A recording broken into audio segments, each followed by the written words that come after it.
Assalamualaikum warahmatullahi wabarakatuh.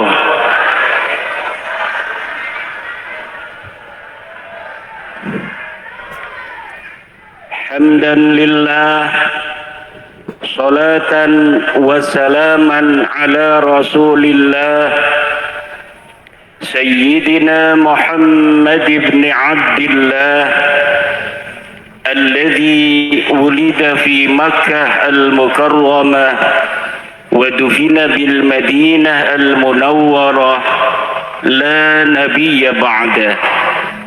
يا حي يا قيوم يا حنان يا منان يا ديان يا سلطان يا ذا الجلال والإكرام. Amma ba'du faya ashabal fadail, hadaratil mukarramin, para tokoh, para kiai, wabil khusus sahibil bait Kiai Haji Muhammad Sulhan, orang tua kita bersama dari Jetis Al-Mukarram, sahibil fadilah Ayahanda Kiai Wahid Mahfuz, Ketua Perjuangan Wali Songo Indonesia Kabupaten Kebumen Kiai Haji Musta'in, Kiai Haji Buntas, Kiai Haji Bahri, Kiai Haji Muntaha, dan seluruh para kiai-kiai yang hadir, Ketua PCNU Kabupaten Kebumen, Ketua Ansor Kabupaten Kebumen, Panglima Banser, Panglima PWI yang mewakili dari Kepolisian Republik Indonesia, Tentara Nasional Indonesia, para kesepuhan Kampung Kaliwungu, Desa Klirong, Desa Kaliwungu, Kecamatan Klirong, Kabupaten, Provinsi, Negara, Presiden, makan siang, alhamdulillah. Baru kali ini selama Indonesia merdeka ada makan siang gratis, alhamdulillah. Ibu-ibu ndak usah masak, suaminya kasih aja makan siang Prabowo gitu, alhamdulillah.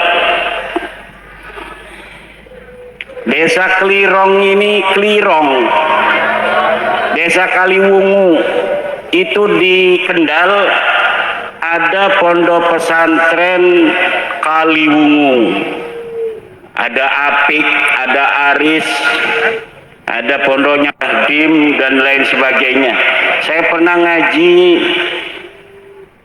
tafsir Jalalain dengan Asirul Jalil di Kaliwungu. Desa Kaliwungu, Kecamatan Klirong. Ini Klirong ini kali punya rong, terowongan. Jadi rong itu terowongan kan? Ini adalah jejak-jejak daripada kemegahan Kesultanan Mataram. Prajurit-prajurit Mataram itu zaman dulu sudah bisa membuat terowongan dari Mataram sampai ke Kebumen. Kalau kita baca sejarah di Vietnam itu Vietcong, tentara-tentara gerilya dari Vietnam, dia dapat mengalahkan Amerika itu diantaranya karena adanya rong-rong, terowongan-terowongan yang dibangun sebagai basis penyerangan dan persembunyian tentara-tentara Vietcong. Amerika kalah oleh Vietnam karena adanya terowongan-terowongan tentara.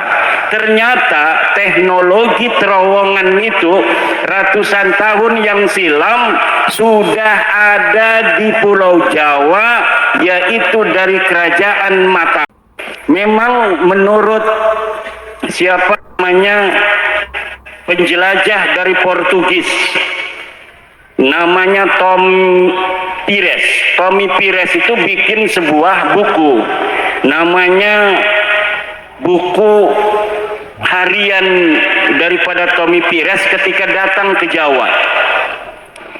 Ketika Tommy Pires dari Portugis datang ke Jawa, Tommy Pires mencatat bahwa pada tahun 1500-an di Pulau Jawa ini sudah ada kapal-kapal besar yang dibikin oleh orang-orang Jawa. Kapal Portugis yang paling besar itu namanya Anuncidia.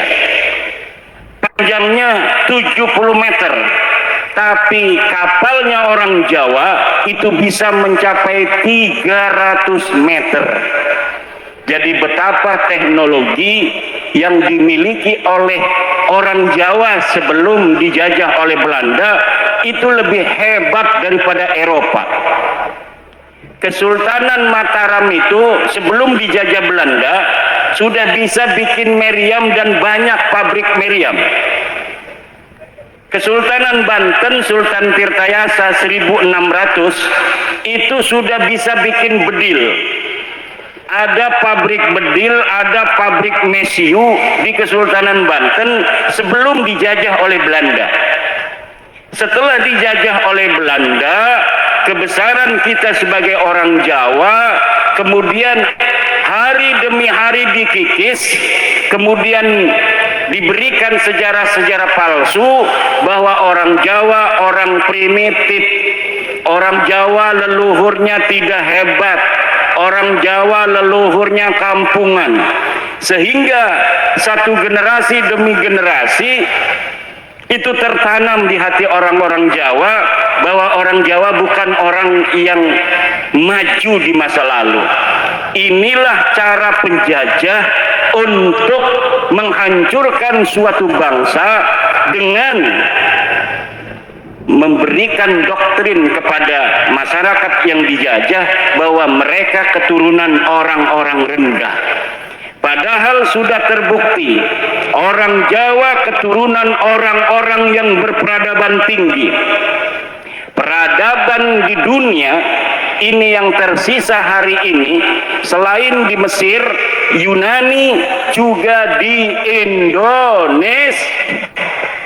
Borobudur, Roro Jonggrang, Prambanan, Gunung Padang, itu adalah sisa-sisa bahwa leluhur kita dulu adalah orang-orang yang hebat, orang-orang yang maju. Maka jangan mau diomongin bahwa kita ini keturunan orang-orang rendah, orang-orang Jawa keturunan orang-orang primitif yang tidak tahu teknologi. Itu semua adalah doktrin untuk menjajah kita orang Jawa, orang Nusantara, agar apa? Agar kita menjadi mudah untuk dikuasai bangsa asing, bangsa selain bangsa Indonesia. Nah, Isra Mi'raj pada hari ini, Kampung Kaliwungu, Desa Kaliwungu ini, selain ngomong masalah sholat, juga ngomong masalah teknologi.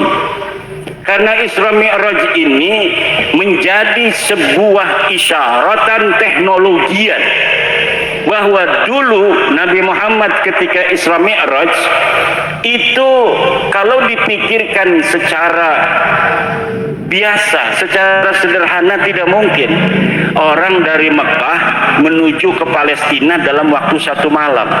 Dengan onta saja 1 bulan pergi, 1 bulan pulang. Kenapa ini 1 malam? Belum mi'raj ke langit, pulang lagi sebelum subuh. Ini adalah tantangan teknologi bagi umat Islam, bahwa umat Islam tidak boleh ketinggalan teknologi. Sebelum Nabi Muhammad itu diisrokan, dibelah dadanya. Ini adalah tantangan kedokteran, bahwa Manusia itu dadanya bisa dibelah, tapi dia masih bisa tetap hidup. Yang sudah dibelah banyak itu perempuan, tapi nggak isro-isro. Betul apa tidak? Kadang-kadang satu ibu-ibu dibelahnya 3 kali, tapi nggak isro-isro. Mi'raj, mungkin Mi'raj itu artinya naik.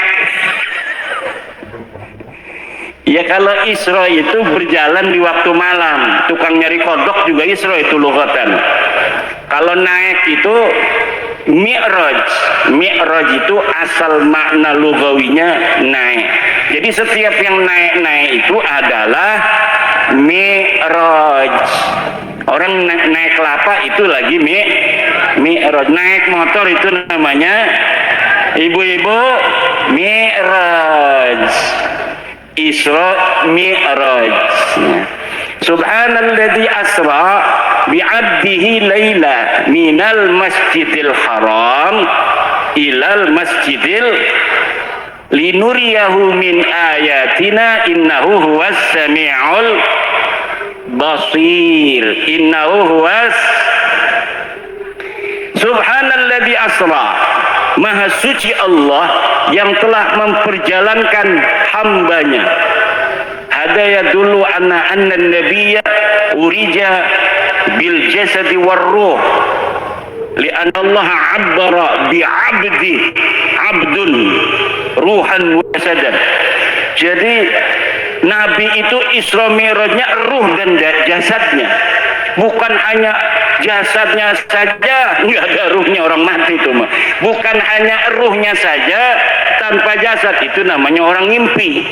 Tetapi Isra Mi'raj itu ruhan wa jasadan, ruh dan jasadnya. Falidzalika 'abbara bi subhanallah. Subhanallah ini adalah menunjukkan hal yang besar. Kalaulah Nabi itu Isra Mi'rajnya hanyalah ngimpi, nggak usah pakai subhanallah. Wong saya juga pernah ngimpi, betul apa tidak? Kita adanya di Kebumen, ngimpi ke Jakarta. Itu aneh apa tidak? Tidak biasa. Tidak usah pakai subhanallah. Tapi karena Allah mengatakan subhanalladzi, hada yadullu ala anna qaunil mi'raj bil jasadi war ruh, li'annahu amrun mustaghrab, amrun ajib, sesuatu yang aneh, sesuatu yang luar biasa. Falidzalika 'abbara bi subhanalladzi. Kalaulah mimpi nggak usah pakai subhana. Ini orang yang tidak percaya Isra Mi'raj ini jangan digabah, hukumnya kafir, Bu. Kenapa? Karena dalilnya Isra itu qat'iyyud dilalah wa qat'iyyul wurud. Qat'i hukumnya. Kalau Mi'raj itu hanya fasik. Orang yang tidak percaya Nabi Muhammad itu Mi'raj jasad dan ruhnya, itu fasik. Tapi tidak percaya pada Mi'rajnya mutlaqan, itu hukumnya kafir. Li'annahu sabitun bil ijma'. Sabitun bil ijma'. Wa man angkara ma sabata minad dini bil ijma'i fahuwa kafir. Orang yang tidak percaya adanya sesuatu yang telah tetap sahih dari agama, maka dia hukumnya kafir. Wal mi'raju sabitun bil ijma' bi annahu waqi', walakin ikhtalafa al ulama fi anna al mi'raja bil jasadi am bir ruhi ma'an. Qalatil mu'tazilah, kata orang Mu'tazilah, kalau Isra Mi'raj betul jasad dan ruh. Tapi kalau Mi'raj hanya ru'yah manamiyah. Apa namanya? Ru'yah manamiyah, ngimpi saja kalau mi'raj. Tapi mi'rajnya terjadi karena itu sabitun bil ijma bil ahadisil mutawatirah. Hadis-hadisnya mutawatir. Nabi pergi ke langit pertama, nggak boleh masuk dengan Jibril. Ditanya, hei Jibril, kamu siapa? Saya Jibril. Wa man ma'aka? Siapa yang bersama kamu? Muhammad. Ursila, apakah dia sudah diangkat jadi rasul? Naam. Tafadhal.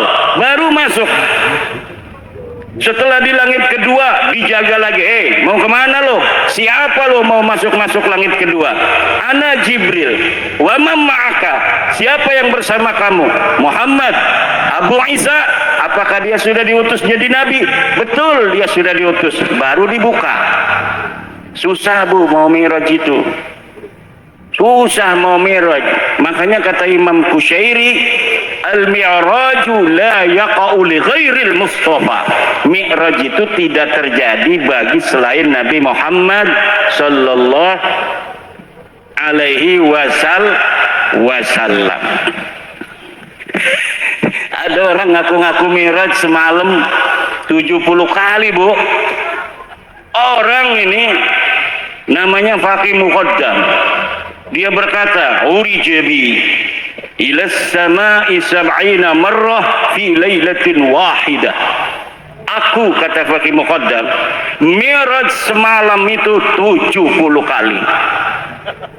Dan ontaku ini dia ta'rifu tara'iqas sama, dia mengenal jalan-jalan di langit seperti mengenal jalan-jalan di bumi. Masya Allah. Kata orang-orang Faqih Muqaddam itu kafir. Kata orang-orang kiai-kiai Indonesia ngomong di YouTube bahwa Faqih Muqaddam kafir karena dia mengaku bisa mi'raj ke langit. Karena orang yang mengaku mi'raj, menurut kitab Mbah Hasyim Asy'ari, kitab Risalatul Mu'awanah, manidda'a annahu manidda'a mujalasatullah wal uruja ilaihi wa mukalamatahu kafir. Siapa orang yang mengaku bahwa dia mujalasatullah, dapat duduk bersama Allah, awil uruja ilaihi, atau mi'raj ke sana ke Allah, au mukalamatahu, atau dia ngobrol dengan Allah, fahuwa kafir, maka dia hukumnya kafir. Kata pembela Balawi yang kafir mah katanya kalau 3 dilakukan semua, mujalasatullah, uruj ilaihi, mukalamatahu. Kalau 1 doang mah enggak kafir karena pakai huruf atofnya waw. Kalau huruf atof waw katanya berarti semuanya harus dilaksanakan. Dia nggak ngaji alfiyah.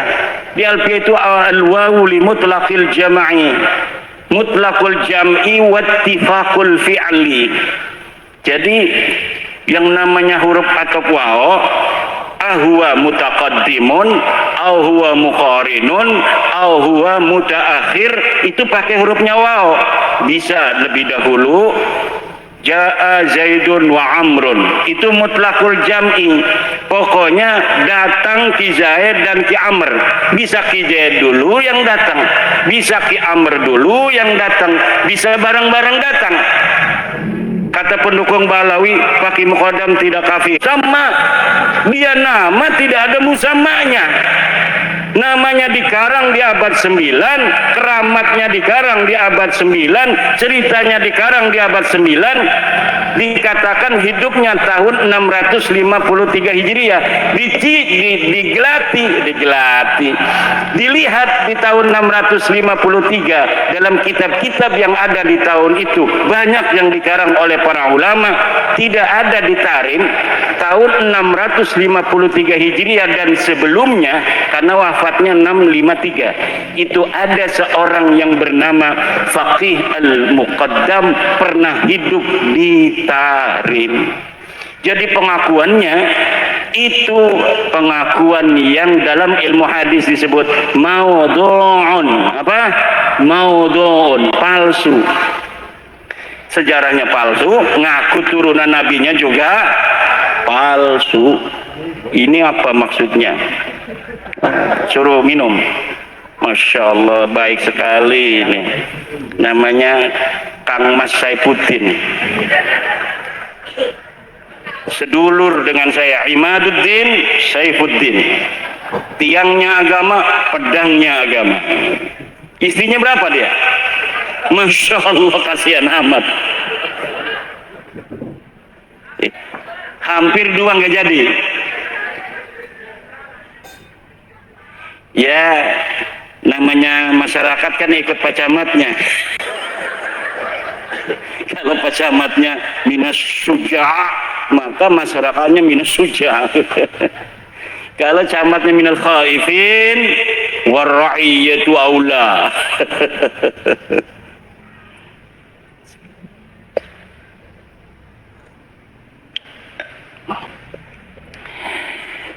Saya ibu-ibu ngomong pakai muqaddam sebagai orang bayang yang tidak ada sejarahnya, tidak ada sosoknya. Ini disangka dibayar oleh Cina katanya. Ini Kiai Imad ini membatalkan nasab Balawi karena dibayar oleh Cina. Kata saya, urusannya apa Cina sama saya? Apa untungnya Cina itu sama batalnya nasab Balawi? Sekarang kan di Banten lagi ada proyeknya Pak Jokowi dulu, proyek strategis nasional, namanya PIK 2. Saya kan nggak ngomong, mau setuju, mau menerima, mau menolak, saya nggak ngomong. Itu banyak orang-orang yang musuh-musuh Pak Jokowi itu sekarang lagi menolak proyek strategis nasional PIK 2. Lalu karena saya diem aja, tuh lihat Kiai Imad, kalau nasab Habib aja dikejar, tapi adanya penjajah Cina katanya di Tangerang, Banten, dia diem saja. Aktivis-aktivis sudah menolak, tapi Kiai Imad diam saja. Itu tanda bahwa isu nasab ini dibayarin oleh Cina PIK 2 katanya. Bos, itu PIK 2 itu proyeknya Baklawi, bos. Aguan itu orang Cina, tapi yang ngejalanin proyeknya itu Baklawi, namanya Mu'annas Al-Aidid. Dia Baklawi, dia Habib. Kalau saya ngelihat Baklawinya, saya langsung nolak. Tapi orang nolak, orang menerima itu harus tahu apa yang ditolak, harus tahu apa yang diterima. Jangan kita nggak ngerti apa-apa, kita menerima. Jangan kita nggak tahu apa-apa, kita menolak. Saya nggak ngerti PIK 2 ini jenis kelaminnya apa. Ini makhluk model apa ini PIK 2? Kenapa? Karena saya belum mendapat penjelasan. Sebenarnya seperti apa? Proyeknya apa? Manfaatnya apa? Kerugiannya masyarakat apa kalau diterima? Nah, kalau sudah ada ilmu ilmu bipik wa PSN, baru kita boleh mengatakan menerima, boleh mengatakan menolak. Karena saya komisi fatwa, ketua komisi fatwa Majelis Ulama Indonesia Provinsi Banten, kemarin saya di SMS, Kiai hari Minggu tolong survei di PIK. Ini dari perintah MUI Banten. Nanti komisi fatwa yang menentukan secara maqasidus syariah apakah diterima ataukah tidak. Kata saya, buat apa kalau kita terjun ke lapangan tapi tidak tahu master plan-nya apa? Saya mohon dikirimkan dari PIK gimana, dari Bapedanya gimana, dan alhamdulillah sudah dikirimkan baru kemarin di mobil. Saya baca, tinggal saya terjun ke lapangan, baru setelah kita tasawur. Nah, kita menentukan hukum itu harus tasawur. Al-hukmu bisyai'i far'un an tasawurihi. Menghukumi sesuatu adalah cabang dari tasawurnya. Kalau kita menghukumi sesuatu, menerima atau menolak tanpa tahu tasawurnya, maka itu orang gendeng. Tasawurnya dulu, tasdiknya dulu, lalu bagaimana manfaatnya, mudaratnya kita timbang secara maqasidus syariah, baru kita menentukan sikap.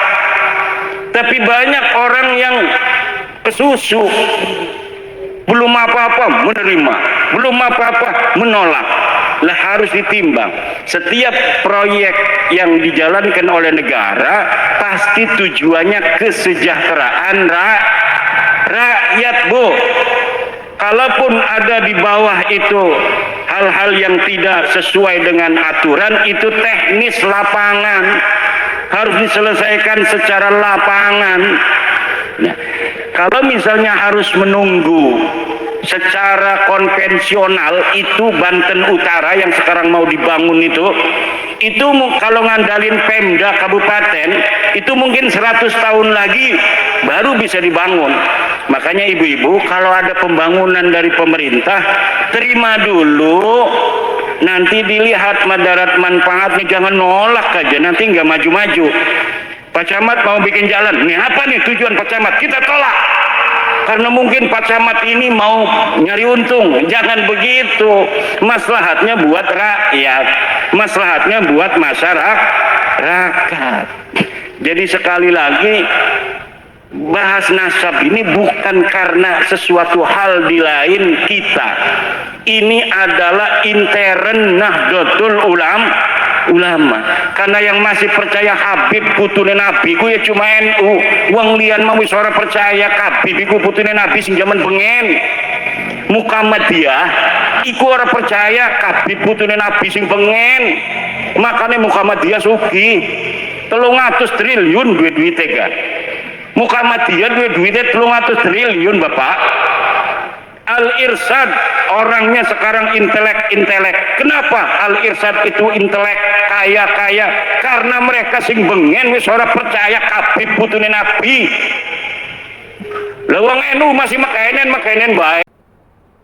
Fenomena wong ngaku putune Nabi tapi akhlake adoh karo Kanjeng Nabi ku dadi bingung.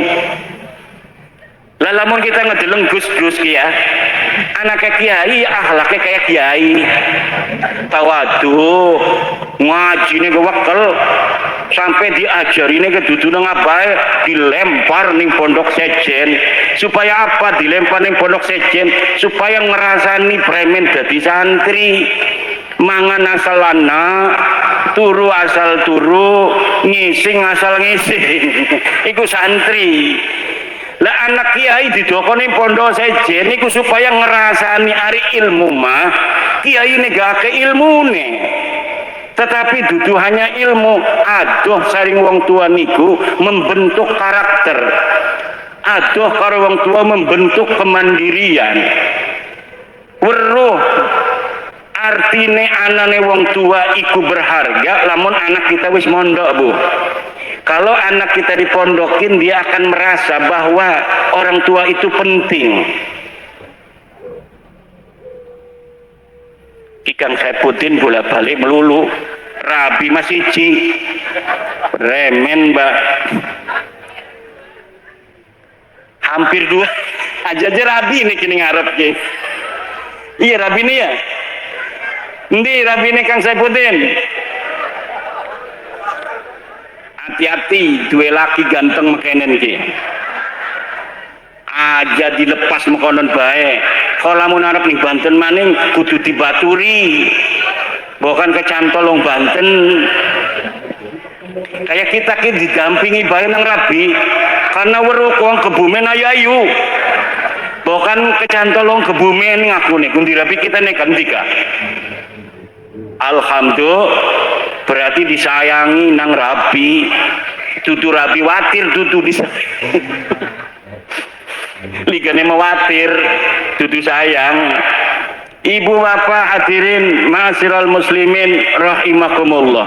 Karena orang NU ini percaya dengan adanya keturunan Nabi, bahwa turunan Nabi ila yaumil qiyamah ada. turunan Nabi walaupun dari jalur Siti Fatimah perempuan, bagi kita Nahdlatul Ulama itu tetap dianggap keturunan Nabi. Sampai kiamat nanti Imam Mahdi akan muncul dari keturunan Siti Fatimah radhiyallahu anha. Engkau bu kiamat ku anak perang besar. Wong Banten, wong Kebumen jadi siji di bawah bendera Imam Mahdi. Siapa namanya? Imam Mahdi. Iki putune Kanjeng Nabi. Arane Muhammad. Abahe Abdullah. Lahir ning akhir zaman. Perang melawan orang-orang kafir di bawah bendera la ilaha illallah Muhammadur Rasulullah. Iki yang akan menjadi panglimanya adalah cucu Nabi asli pakai sod. Makanya kalau sekarang ini Bu, kita biarkan orang-orang yang bukan turunin Nabi ngaku-ngaku putune Nabi, iki bahaya. Karena engkone anak uang ngaku-ngaku Imam Mahdi palsu, ngaku Imam Mahdi padahal dudu Imam Mahdi. Darane ngajak ning surga, ligane ngajak ning neraka. Bahaya. Maka wajib yang bagi likulli ahadin ayyakuna lahu ziratun fi hadan nasabi syarifi hatta la yantasiba ilai ahadun illa bihaqqin. Qalahu Ibnu Hajar Al-Haytami. Wajib yang bagi bimakna wujub, wajib bagi siapa saja untuk mempunyai kecemburuan akan nasabnya baginda Nabi, sehingga tidak ada yang berani ngaku-ngaku putune Nabi illa bihaqqin, kecuali dengan hak. Apa maksud illa bihaqqin? Pertama, harus bisa dibuktikan secara ilmu nasab. Coba dek ngaku aran-arane putune Nabi ku siapa-siapa. Oh je Fulan bin Fulan bin Fulan bin Fulan. Analah kan ing kitabe. Wah, iki kabib wis tak teliti Bu. Lah kan ing kitab-kitabe ngaku putune Nabi ning Indonesia. Dheweke teka 100 tahun sing wingi ngaku ning Indonesia teka iku putune Kanjeng Nabi. Wong Indonesia ngormati. Duwe ayam siji dinekno, duwe wedhus siji dinekno, duwe rabi kadang-kadang dinekno. Nah, udah bila ligane barang diteliti dudu putune Nabi. Dudu putune Nabi. Iki wis teliti-telitian taman bahwa kabib iku bin Syihab bin Semit, Topik Segap, Lutfi bin Yahya iku dudu putune Kanjeng Nabi, putune Ubed arane. Mang Ubed iku digelati ning sejarah laka arane laka uwong. Laka arane laka uwong. Katanya mengaku dia hidup 383 Hijriah, ngaku jadi putune jadi anaknya Ahmad bin Isa. Ahmad bin Isa iki putune Kanjeng Nabi asli. Ana ning kitab Tahdhibul Ansab nulis anaknya Isa bin Muhammad arane iku apa Ahmad bin Isa. Iki putune Nabi asli. Nah, kemudian si kabib iki ngakune putune Ahmad bin Isa iki saking anaknya sing arane Ubed. Lah Ubed iki kita gelati ning kitab-kitab iku laka anaknya Ahmad bin Isa arane Ubed. Ahmad bin Isa putune Kanjeng Nabi asli iki duwe anaknya cuma telu, Muhammad, Ali karo Husain. Ora ono sing anake Ubed. Lah Ubed iki anake sapa? Ya dudu anake sapa-sapa wong iki laka aja. Boleh nulis-nulis doang. Sikiki misalnya ana wong pengen ngaku putune Sunan Gunung Jati. Arane Saifuddin, misal. Contoh doang. Arane Saifuddin. Cuma deke inget aran abai doang. Abai mang Saifuddin ku sapa? Misalnya Sahrudin ya. Saifuddin bin Sahrudin. Kan Sunan Gunung Jati 500 tahun sing wingi. Lah orang urus sapa-sapa diukur nang deke otaknya cerdas.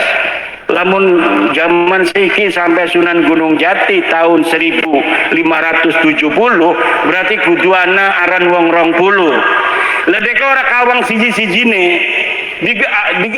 tulis be uling aran. Saifuddin bin Sarudin bin Samsuddin bin Nasruddin bin Jalaluddin bin Khairuddin sampai bin Sunan Gunung Jati, tidak berdasarkan cerita sejarah yang asli, tidak berdasarkan kitab nasab. Orang takon-takon wong Banten premen nasab wong Banten, orang takon-takon wong Cirebon premen nasab wong Cirebon ing Sunan Gunung Jati. Barang diakuraken wong Cirebon Sunan Gunung Jati duwe anak pasarean sing duwe keturunan ning Cirebon, ning Banten arane Hasanuddin, laka arane Saifuddin. Iki mang jere mang Saifuddin si Kiki ngakuni Sunan Gunung Jati, deke Saifuddin bin anu bin Saifuddin maning bin Sunan Gunung Jati.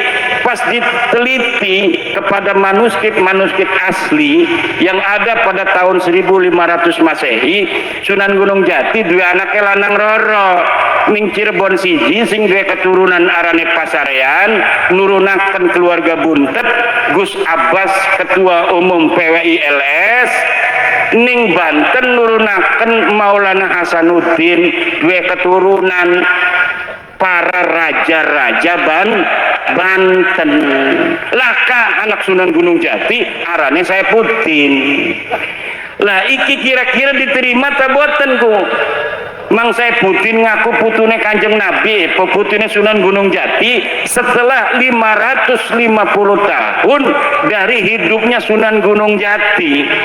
Sementara kitab-kitab yang ada menerangkan anak yang berketurunan laki-laki dari Sunan Gunung Jati cuma Pangeran Pasarean dan Maulana Hasanuddin Banten. Pasti kiaran Saifuddin ngakune Saifuddin niki anak Sunan Gunung Jati mbeke lahir di dokoning perahu, kemudian di tengah kening laut kegawa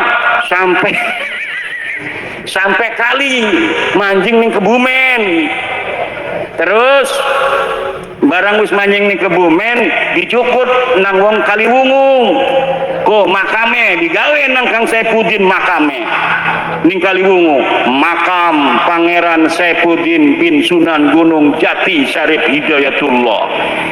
Ya wong ari sing bloon mah percaya dah. Wih, jere wong-wong lian sing luar percaya. Wah, iki palsu guys. Aja suudon nih wong Islam kudu husnudon. Wis dipercaya be menawi teh bener, bukan duraka kewalet sira. Ning Mang Saifuddin. Lah siki ge makonon, Bu. Saya bawa dalil. Nih. Bahwa pengakuan KB Balawi sing ngaku putune Nabi itu palsu. Deke ngaku ning tahun 895 mulai ditulis oleh Ali Asakron. Ali Asakron iki buyute Habib Sihab segala macam iku, Habib Rijik, Habib Bakar kayak iku buyute arane Ali Asakron nulis kitab putune Nabi tahun pira 895 Hijriah.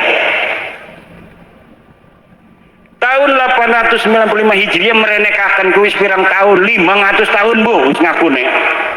Bener ora pengakuan tahun 895 ki? Bener ngakune ku. Kitabnya sampai sekarang bisa dibaca. Kitab Al-Burqatul Musyiqah karangan Ali Asakron. Nah, sebelumnya ini di tahun-tahun 895 iki akeh kitab nasab sing wis ditulis. Anak putune Nabi ku kitabe wis ditulis sing abad keloro Hijriah. Abnaul Imam fi Misra Wassam abad keloro Hijriah. Ditulis Ibrahim Toba tahun 199 Hijriah. Nasabu Quraisy abad keempat, Siri Silsilatil Alawiyah abad keempat, Tahdibul Ansab abad kelima, Muntaqilatut Talibiyah abad kelima, Al-Majdi abad kelima, Sajarah Mubarakah abad ke-6, Al-Asili abad ke-7, Al-Fahri abad ke-7, As-Sabatul Musal abad ke-8, Umdatul Talib As-Sughra, Umdatul Talib Al-Kubra abad ke-9. Dari mulai abad ke-9 sampai abad ke-3 ke-4 itu tidak ada Ahmad bin Isa ditulis punya anak namanya Ubed. Makanya mereka tidak bisa jawab sampai sekarang karena saya punya kitabnya. Kitab akeh, deke ora duwe kitab. Ngadu-ngadune kula diadu karo Senawawi. Senawawi telah berkata di dalam kitabnya. Senawawiku anaknya Kiai Umar. Kiai Umar iku wong tenara karo kresek iku parak Bu, tetangga. Ngajine ning ponakan buyut kula arane Kiai Ayib. Kiai Umar ngaji ning Kiai Ayib. Syekh Nawawi digawa-gawa sing cilik-melik pinter luwi. Kiai Ayib ngajine Bidayatul Hidayah. Nyeluke Bidayatul Hidayah. Dimarahi nang Syekh Nawawi masih cilik, wis ngaji amil. Jere Syekh Nawawi ning Kiai Umar, "Bah, gurune abaku goblok, Je." Nengapa tatong jarani goblok iku Kiai Ayib? Karena deke maca Bidayatul Hidayah. Harus sebab dibacanya Bidayatil Hidayah karena ana huruf cerbe. Karena mereka ngaji amil an-naul awwalu hurufun tajurrul isma faqat wa hiya al-ba'u wa min wa ilaka. Al-ba'u iki huruf jer. Setiap kalimat kependak B wajib dibaca jer. Bil madrasati, orang uli dibaca bil madrasatu. Iku diajari nang abae. Senawawi diajari nang abae mekonon lagi ngaji amil. Barang gurune abae maca Bidayatul Hidayah disalahna. Ngakune orang bisa je gurune abahku. Laporan Kiai Umar ning Kiai Ayib, Kiai Ayib kong kresek. Jere Kiai Umar, Yai Nawawi kijeng nyalahaken Yai, nyalahaken premen, ngakune Yai ku salah macane Bidayatul Hidayah, kudune Bidayatil Hidayah. Jere Kiai Ayib iki bakal pinter luwih ki anak iraki. Pondokaken masih cilik ga, dipondokaken ning Kiai Sahal. Ki Sahal iku anane ning Lopang Serang. Kisah haliki misanan malih kelawan Kiai Ayib. Iki Kiai Sahal punya murid Syekh Nawawi sekaligus ponakannya. Karena adiknya Kiai Sahal itu namanya Zubaidah adalah ibu daripada Syekh Nawawi Tanara Al-Bantani. Akhirnya apa? Mondok 5 tahun ning Serang langsung pengen ngaji ning Mekah. Pinter luwih Syekh Nawawi. Umure mbeke 15 tahun lebih iku wis pengen ning Mekah. Syekh Nawawi tenara. Wong Kebumen mondok ning Ploso baik rasane adoh. Mondok ning Ploso adoh je mondok ning Ploso. Lah wong-wong bengen mah mondok ning Mekah, Bu. Pada ning Mekah tahun 1945 sejak merdekaku. Wong Banten wis ora pada mondok ning Mekah. Lemahune mah pada ning Mekah. Sing barang tahun 1634 wong kresek iku mondok ning Mekah. Buyut kula 1634 iku saning Mekah. Kita masih ana ning Perpusnas. Arane Al-Mawahib Ar-Rabbaniyah lil As'ila Al-Jawiyah. Iku ditulis oleh buyut kula. Tapi dudu karangan dhewe, kitabe karangan Ibnu Allan. Ibnu Allan mufti Mekah tahun 1634. Uangnya ora duit. Tetapi jadi kaya raya. Kenapa? Karena sing mondok putune raja, putune sultan. Ngamplope dudu ngamplop duit. Apa ngamplope?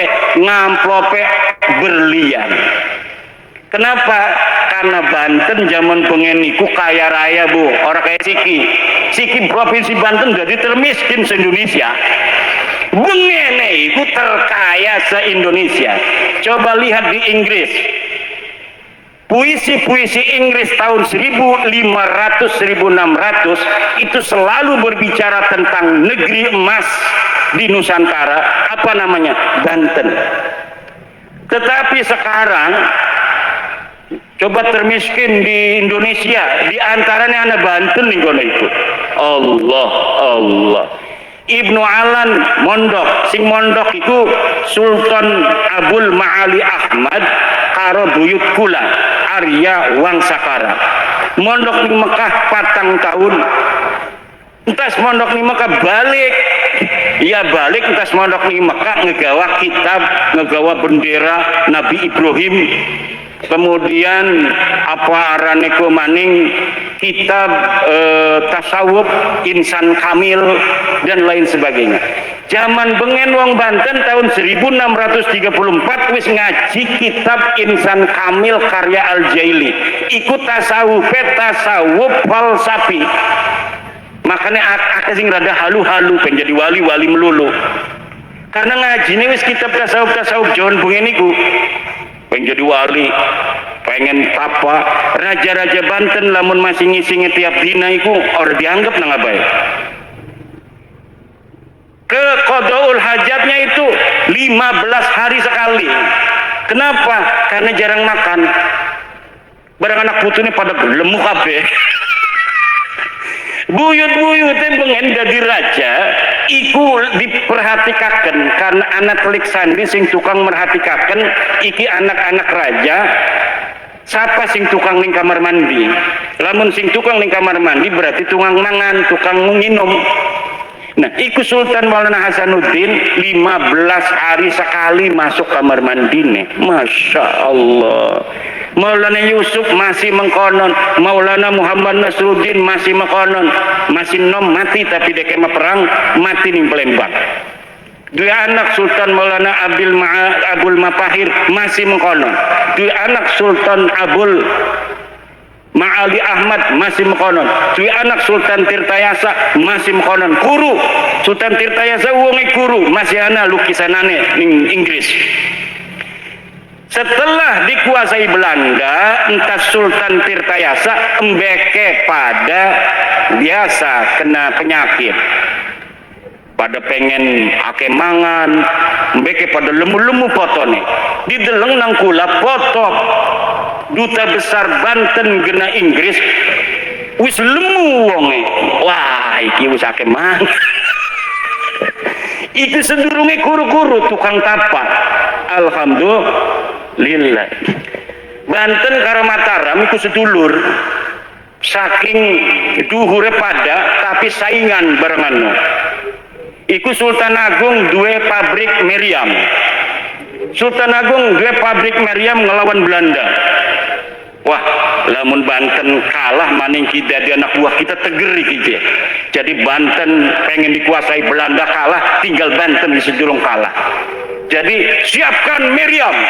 Jadi Sultan Mataram, Sultan Agung. Siapkan meriam. Latihan ngadepin Surabaya. Pemacur sing dilatih-latih. Coba jajal ning Kulon, ning arah Banten. Barang ning arah Banten di dokane. Cepluk lah kasih ngejebluk. Iki keramat jinjiban bengen Bu. Jadi asal diarahaken di latihannya kuning arah Banten. Iku orang muning, orang meledak, cebluk.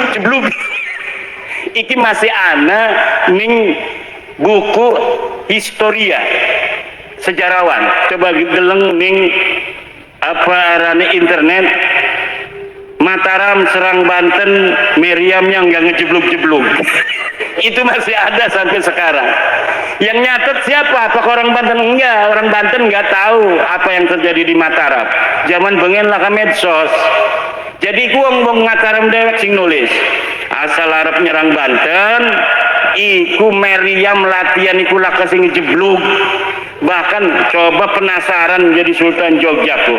Coba sebalen maning ngejeblug orang merana, ngejeblugnya ning jero Meriame. Buledak. Jadi Meriame milu hancur. Bengi-bengi nih Sultan Mataram ngimpi pada bisulan. Barang ngimpi bisulan isuk-isuk masih gatel. Gatel. Iki gara-gara penasehat kon nyerang Banten iki je. Wis ora uli nang abae. Abae Sultan Agung deke iku anake Sultan Agung arane Amangkurat. Wis ora uli nang aba kepengen aja gawat-gawat sira. Macem-macem wani nyerang Banten. Wis diantepakan me Banten memekonon ku bae. Barang anake mus kalah Belandaku, Banten gak kudu kalah ya.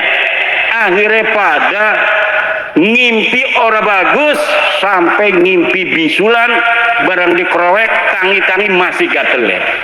Lah iki persahabatan zaman bengen antara Banten karo Mataram. Sampai sekarang kudu sedulur bae wong sedulur ya kudu sedulur. Aja kadang-kadang hawak.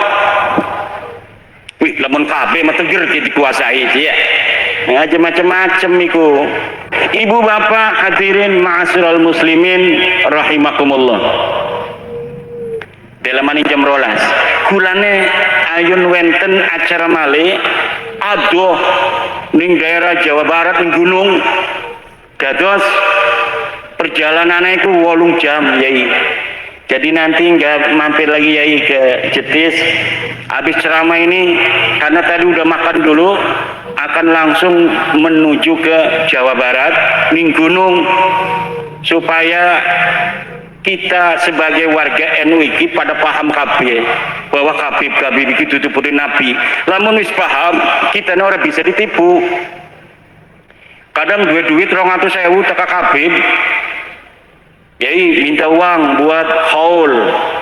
Rabi mah ngintip marah-marah. Awas dinekakan tabok ya, awas dinekakan tabok.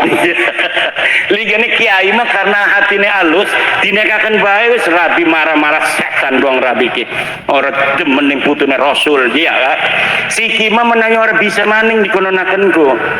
Wah anak kiai dijaluki 40 juta iku ning Purbalingga ning Banyumas.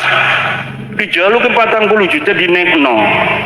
Mantap maning wisana kajian kula bahwa Habib dudu putune Nabi ngejaluk 40 juta maning dheweke pura-pura edan.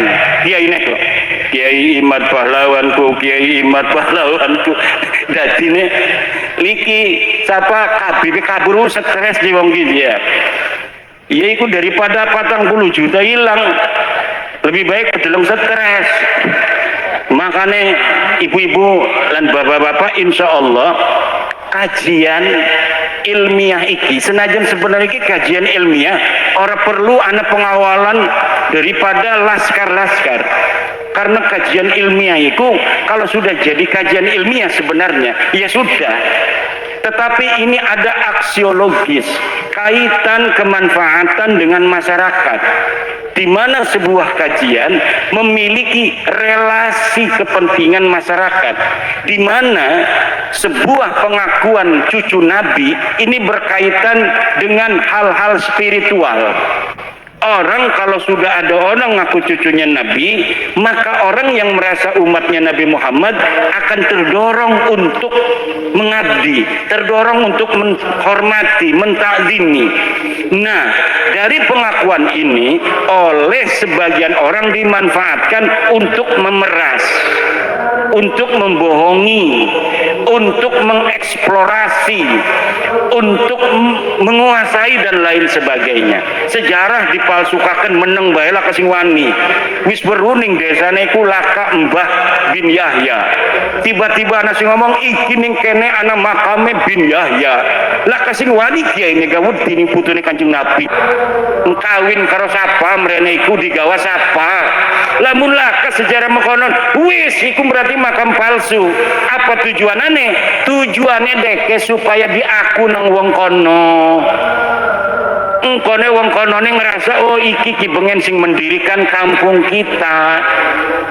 Karena kudu ucapaken ning konone Umar bin Yahya wafat tahun 1500. Sedang siki wis 2025.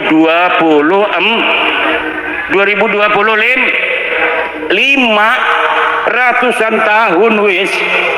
Wah, aja sing ngaro-ngaro makan bener iki. Bengene berarti sing ngedirikan kampung kita ke Habib C. Arane Umar bin Yahya buktine makamnya nani kono. Jadi barang teka wong aku putune Umar bin Yahya iki, tuh wong kampung Kaliwungu pada ngormati kabeh. Ikilah pendiri daripada kampung kita KJ, anak putune ku dihormati. Ana sing mai lepet, ana sing mai sintrong, ana sing mai duren, ana sing mai duit, ana sing segala-gala. Balik dheweke, mobil penuh, alhamdulillah. Ku supaya makanan ku bu nipu-nipune ku. Sedeng wong Jawa iki diajarine tata krama terima kasih ning wong sing wis pernah berjasa. Man lam yashkurin nasa lam yashkurillah. Orang yang tidak bersyukur kepada manusia, dia tidak bersyukur kepada Allah. Jadine wong kita kene mah nang apa wong baik-baik iku sing nyaman bengen abae anake dihormati karena ngerasa terima kasih ning abah tuane bengen. Nangapa anak-anak kiai gampang dihormati nang para wong desa karena inget abae bengen gitu badan. Nah siki anak wong aku putune nabi komo pisan wong anak kiai be dihormati komo ngaku putune Kanjeng Nabi. Lah lamun wonge bener putune nabi izin ketika dia ketahuan cucunya nabi dia malu menyembunyikan diri enggak ngaku-ngaku. Lamun putu asli ciri-cirine makonon. Lamun putu palsu mereka kata assalamualaikum ana Ali bin Husain bin Yahya ana min dzurriyyati Rasul ana min ahli bait ana mau haul ana akan ngundang para ulama habaib. Biasanya habisnya 40 sapi, 500 kambing. Udah, kiai sapi aja dua. Kalau kiainya model saya nggak punya duit aman. Tapi kalau kiainya model Kiai Wahib yang banyak duitnya, waduh, sapi minimal mintanya 2, 1 dikasih itu. Gitu benar. Kalau datang ke saya nggak punya duit ya susah.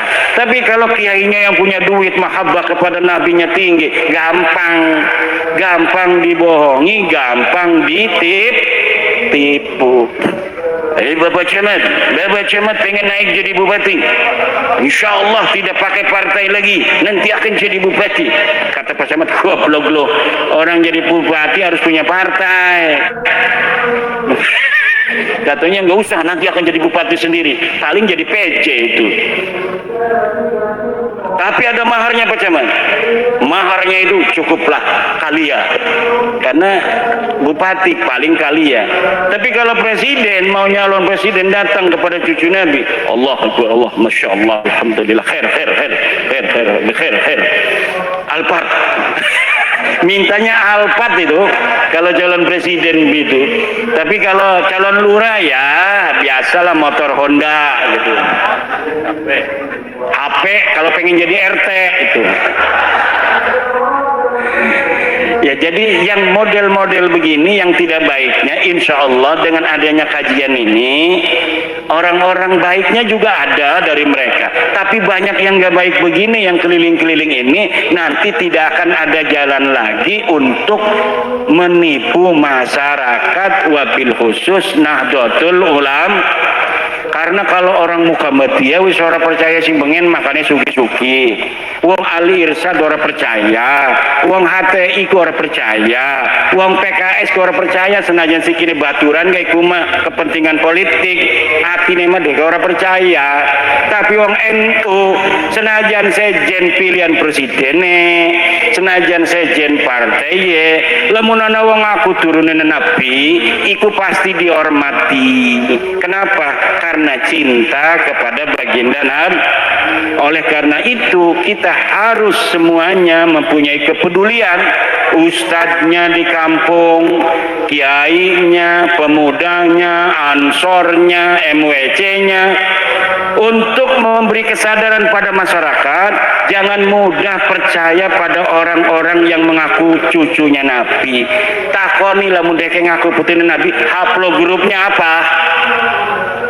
Kalau bilang haplogrupnya J1, kemungkinan besar cucu Nabi. Tapi Habib iki wis dites DNA, iku haplogrupe G. Iku wong India.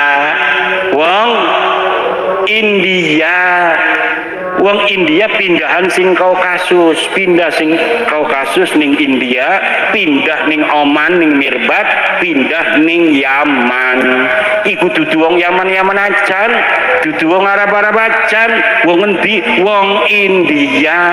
Makane Najwa Shihab wis di tes DNA deleng ning internet, hasil DNA Najwa Shihab iku 48% mitokondrianya itu berasal dari India. Dudu wong Arab. Mudah-mudahan barokah semua orang Kaliwungu sama Allah Subhanahu wa taala diangkat derajatnya. Sugi kabeh anaknya jadi kiai, jadi presiden, nambah kabeh rabine, amin.